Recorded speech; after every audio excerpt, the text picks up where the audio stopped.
Today we are going to discuss about chapter number 21, that is India and the United Nations. Yesterday we have discussed a lot about India and United Nations. We have discussed a lot about historical background of United Nations. We have also discussed about objective of United Nations and its membership, about its membership. Today our topic is parts of United Nations, means how many parts of United Nations are there. This is our today's topic. So let's start. There are 6 parts of United Nations. देखिए United Nation के 6 part है. कौन कौन से? The general assembly, the security council, the economic and social council, the trusteeship council, the international court of justice and the secretariat. ये इसके 6 parts हैं United Nation के. अब इनका वर्क क्या है, ये 6 पार्ट क्या क्या फंक्शंस करते हैं, ये हम देखेंगे. ओके, तो सबसे पहले the general assembly.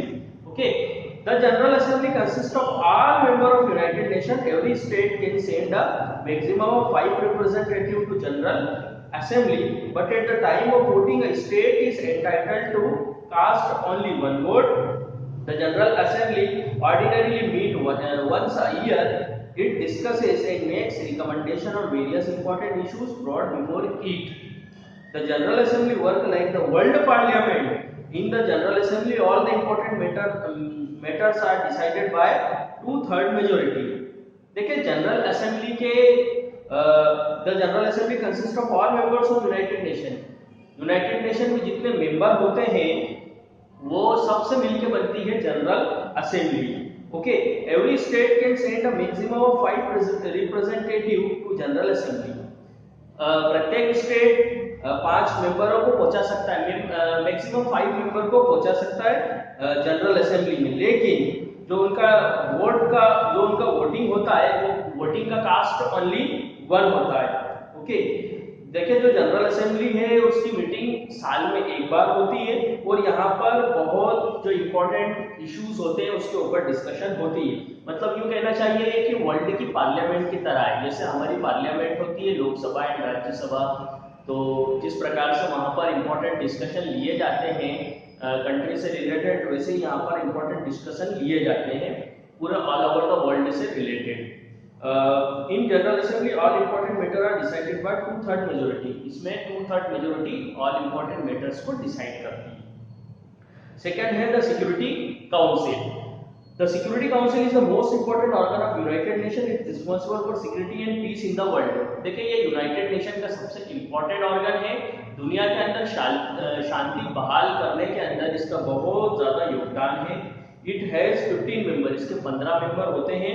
This member fall into category. ये 5 कैटेगरी के होते हैं 15 मेंबर. इसके 5 मेंबर्स जो 5 मेंबर है जैसे कि France, China, Russia, United kingdom, America, ये इसके परमानेंट मेंबर है. और बाकी जो 10 मेंबर है वो इलेक्ट किए जाते हैं, उनका चुनाव होता है. ओके, 2 साल के लिए वो इलेक्ट किए जाते हैं. ओके, जनरल असेंबली के द्वारा ही ये इलेक्ट किए जाते हैं. जो अभी हमने जनरल असेंबली इसके पहले डिस्कस किया. आगे 3rd नंबर पर देखेंगे the economic and social council. ये एक और इसका इंपॉर्टेंट पार्ट है. As the name suggest the economic and social council coordinates the social and economic function of United Nation. देखिए नाम से जाहिर है कि यूनाइटेड नेशन के इकोनॉमिक और सोशल फंक्शन को अंजाम देता है. It is concern with the welfare of children and women's right. ये दुनिया के अंदर वेलफेयर ऑफ चिल्ड्रन, बच्चों का कल्याण करना, और इसके अलावा ह्यूमन राइट, जो महिलाओं की राइट है, उनके जो अधिकार है उसके ऊपर ध्यान देता है.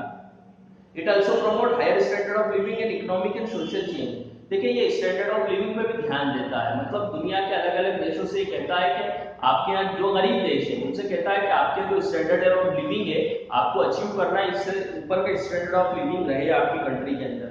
इसके अलावा इकोनॉमिक एंड सोशल कंडीशंस भी चेंज करने पे ध्यान देता है. जो वर्ल्ड के अलग अलग कंट्रीज है उस पर नजर रखता है. और इसके अलावा वहाँ के जो उस कंट्री के जो रिस्पॉन्सिबल पर्सन है उनको सजेस्ट भी करता है. Okay, it aims at solving international economic, social and health problem. देखिए इनका जो एम है the economic and social council का मेन एम और उद्देश्य ये है कि जो इंटरनेशनली इकोनॉमिक प्रॉब्लम है, जो कंट्री इकोनॉमिकली वीक है उसको ऊपर उठाना, सोशली और हेल्थ प्रॉब्लम से रिलेटेड समस्याओं को भी दूर करना। यदि किसी कंट्री के अंदर कोई हेल्थ इशू आता है तो उसको दूर करना और सोशली भी उनको ऊपर उठाना। It also aim at promoting universal respect and observance of human right for without any discrimination. देखिए इसके अलावा इसका ये भी मानना है, यदि इसका एम और उद्देश्य है the economic and social council का, कि जो सभी ह्यूमन है, सभी इंसान है, वो एक है, किसी को भी किसी में भेदभाव नहीं किया जाना चाहिए, जाति के नाम पे, धर्म के नाम पे, संप्रदाय के नाम पे, कलर के नाम पे, रीजन के नाम पे आपस में भेदभाव नहीं होना चाहिए, भेदभाव दूर होना चाहिए। ओके, हर ह्यूमन को, हर मानव को एक निगाह से देखा जाना चाहिए। इट इज 54 मेंबर्स, इसके मेंबर्स कितने? 54। 18 member are elected every year by general assembly for a term of 3 year. जो 18 मेंबर है वो जनरल असेंबली द्वारा इलेक्ट किए जाते हैं हर साल 3 साल की टर्म के लिए। ओके, नाउ नंबर 4, अब इसका जो चौथा ऑर्गन है, या यूं कहना चाहिए कि इसका जो चौथा पार्ट है वो है the trusteeship council. After the Second World War, 11 territories या states which were under foreign rule were brought under the United Nations trusteeship system. The objective of trusteeship council is to help these territories to attain independence. Most of such territories have now attained independence. Namibia has achieved its independence recently. देखिए trusteeship council की बात करें तो second world war के दौरान, second world war के बाद 11 territories या यूं कहना चाहिए 11 कंट्रीज और 11 स्टेट वो फॉरेन रूल्स के अंदर थे, तो यूनाइटेड नेशन ने उन्हें ट्रस्टीशिप सिस्टम के अंतर्गत लिया। अब ये ट्रस्टीशिप सिस्टम के अंतर्गत लेने का मतलब ये है कि क्योंकि ये लोग अभी फॉरेन कंट्री के गुलाम हैं, इसलिए जो यूनाइटेड नेशन है वो इनकी मदद करेगा इंडिपेंडेंट होने में, है ना। तो ये ट्रस्टीशिप काउंसिल के अंतर्गत लिए गए हैं। ओके, वो देखो बहुत सारी कंट्री को इंडिपेंडेंट दिलाने में ट्रस्टीशिप काउंसिल कामयाब भी रहा है ना। जैसे कि नमीबिया उनमें से एक है जिसको अभी अभी इंडिपेंडेंस मिली है। आगे हम बात कर लेते हैं the international court of justice. The international court of justice is one of the principal organ of United Nation. देखिए यूनाइटेड नेशन का एक प्रिंसिपल ऑर्गन है। द कोर्ट कंसिस्ट ऑफ 15 जजेस। इसमें कितने जज होते हैं? 15 जजेस होते हैं। These judges are elected by Security Council and General Assembly. ये जज को इलेक्ट कौन करता है? Security council. तो हमने ऊपर पढ़ा है सिक्योरिटी काउंसिल वो इसे इलेक्ट करती है, और इसके अलावा जनरल असेंबली कितने साल के लिए? 9 साल के लिए इलेक्ट किया जाता है। The court decide disputes among its member nations. देखें यहाँ पर अब क्या होता है, ये कोर्ट में इनके जो मेंबर्स नेशन है यदि उनमें कुछ डिस्प्यूट्स होता है तो वो इसे डिसाइड करते हैं। It also give advice to different bodies of United Nation. इसके अलावा यहाँ से यूनाइटेड नेशन की जो अलग अलग बॉडीज है उसको भी निर्देश दिया जाता है। Okay, this is also known as the world court और the international court of justice. इसे वर्ल्ड कोर्ट भी कहा जाता है और इंटरनेशनल कोर्ट ऑफ जस्टिस भी कहा जाता है। 6th नंबर पे है the secretariat. The secretariat carry out day to day work of United nation.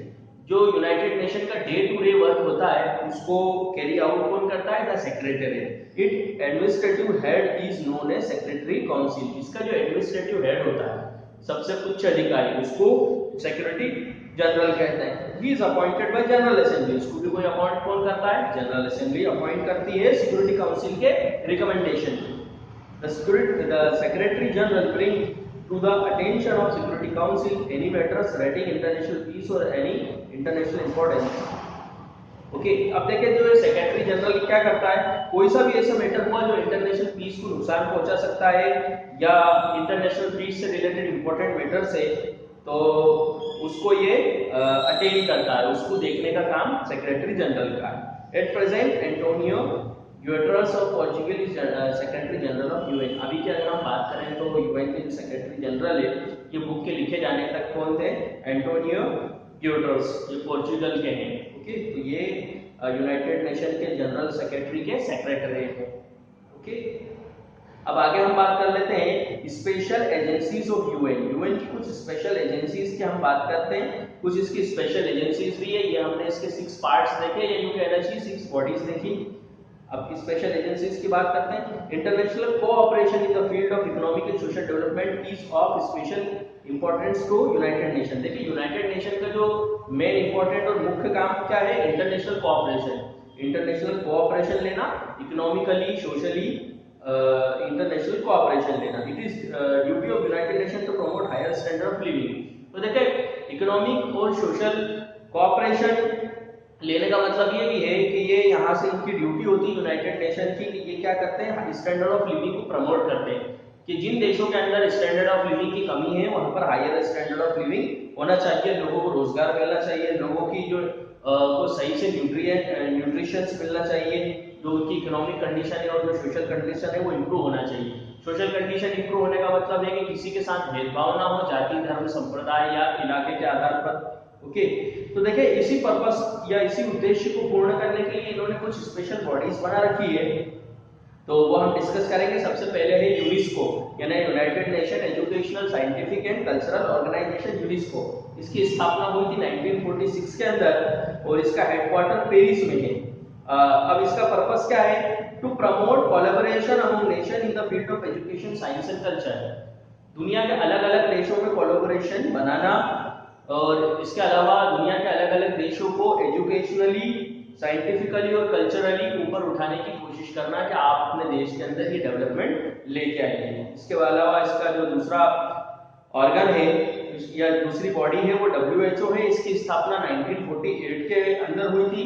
ये फिजिकल और मेंटल हेल्थ पे ध्यान देता है, मतलब दुनिया के अंदर कोई हेल्थ कंडीशन यदि खराब हो रही है लोगों की फिजिकली किसी एरिया की या all over the world physically या मेंटली, तो उस पर ये ध्यान देता है, उससे रिलेटेड लोगों में जागरूकता पैदा करने का प्रयास करता है और इसके अलावा लोगों को बताता है कि इन चीज़ों से कैसे बचा जाए। जैसे अभी रिसेंटली अभी हमारे देश में नहीं बल्कि पूरे वर्ल्ड के अंदर कोरोना वायरस चल रहा है, तो कोरोना वायरस से किस प्रकार से बचाव हो सकता है और कैसे हम इससे दूर रह सकते हैं, ये सारी की सारी चीज़ें जो है ये यूनाइटेड WHO बताता है, वर्ल्ड हेल्थ ऑर्गेनाइजेशन बताता है। इसके अलावा वैक्सीन बनाने, यदि कोई वैक्सीन बना रहा है तो उसको अप्रूवल भी WHO से लेना पड़ेगा। ये वहाँ पर अप्रूव करता है कि ये वैक्सीन कितना कारगर है, कोई लोगों की हेल्थ पर बुरा असर तो नहीं डालेगा ये, तो कहीं ना कहीं WHO से उसको अप्रूव कराना पड़ता है। तो ये हेल्थ से रिलेटेड चीज़ों पे ध्यान देता है WHO, वर्ल्ड हेल्थ ऑर्गेनाइजेशन, इसका नाम ही वर्ल्ड हेल्थ ऑर्गेनाइजेशन है। अगला है United nation international children emergency fund. इसकी स्थापना ये एस्टैब्लिश हुआ था 1946 के अंदर। देखिए ये बच्चों को हेल्प प्रोवाइड करता है, ओके, बिगर किसी भेदभाव के बच्चों को ये हेल्प प्रोवाइड करता है कि उनका हेल्थ का इंप्रूवमेंट हो, उनको अच्छा न्यूट्रिशन मिले और अच्छी एजुकेशन मिले। इसके लिए ये दुनिया के अलग अलग देशों को फंड वगैरह प्रोवाइड करता है। ओके, इंटरनेशनल लेबर ऑर्गेनाइजेशन ये एक स्पेशलाइज्ड एजेंसी है यूनाइटेड नेशन की, ये भी 1946 के अंदर बनी थी। इसका पर्पस ये है कि सोशल जस्टिस देना, लोगों को सोशल जस्टिस देना और इसके अलावा लेबरों की, जो मजदूर वर्ग के लोग हैं उनकी कंडीशन को इम्प्रूव करना। ओके, आखिरी है food and agriculture organization FAO।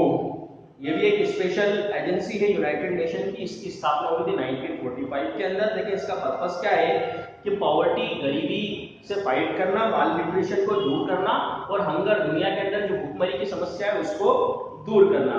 Okay, इसके अलावा ये और भी बहुत सारे यूनाइटेड नेशन के एजेंसीज हैं।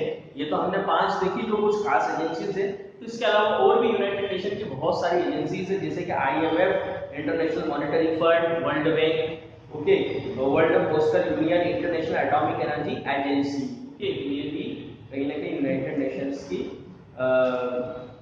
एजेंसीज है। ओके, तो आज के लिए इतना ही। अब कल हम इसके अचीवमेंट्स वगैरह देखेंगे कि यूनाइटेड नेशन जब बना तो इसने कुछ चीजें अचीव भी करी है या नहीं करी। ओके, तो आज के लिए बस इतना ही। जय हिंद, जय भारत।